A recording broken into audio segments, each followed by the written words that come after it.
and there's probably 20 times walking around this to get the finish. And because to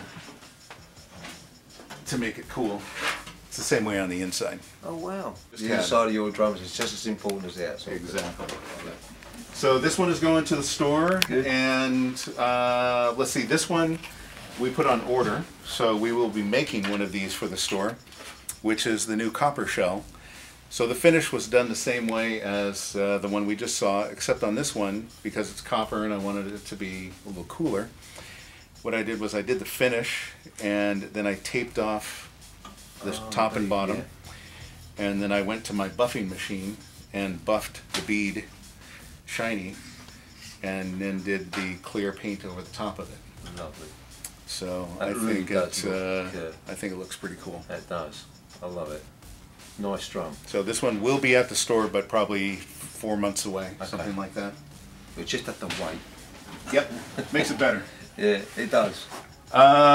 Classic rosewood zebrawood. We were talking about that earlier. How many we've done with you guys. Very proud to say that Sound Attack is the one that started the run, if I may, yeah. On the rosewood zebras, and we've made tons of them. We've probably made 2,500 of them, 3,000 of them, something like that.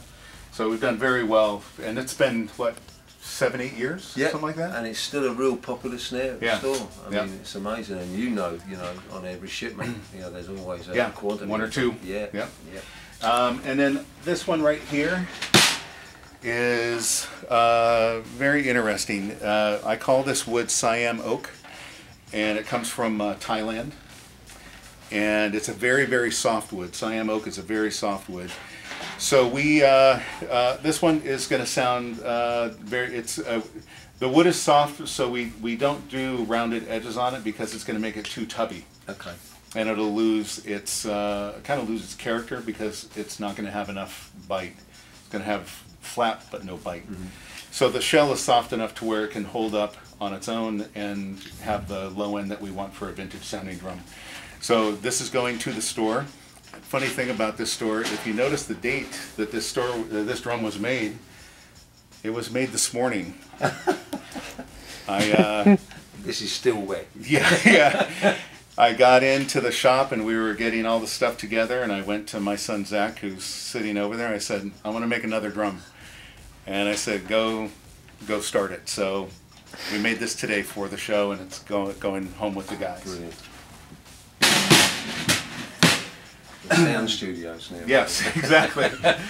So then this drum is new for us. This is a 6.5 by 14 birch mahogany shell, and it is done in the well, it's a little squealer line, and it's done in the Picaro blue high gloss metallic lacquer, which everybody loves that color. It is lovely color. So this shell is birch and mahogany. Then we have a 7 by 12 in flat black, and a 7 by 13 in a vented that has the Picaro blue finish too.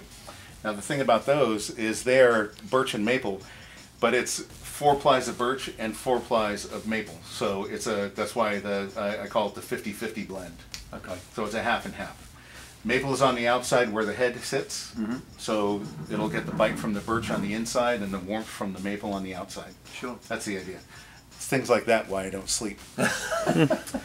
And then right here we have the classic 7 by 13, 100% maple, vented black with black hardware, and the very bottom is the pig iron, which is actually made of iron.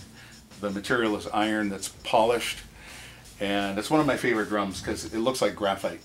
I just love it, and it's all natural. It's just a polished metal with clear lacquer over the top. Brilliant, Bill. Great job as always. Thank you very much. Thanks again for taking us through all the drums. Absolutely. It's been lovely to meet up with you again, Bill. It's one of my favorite parts of the show. I'm sure. Good to see you.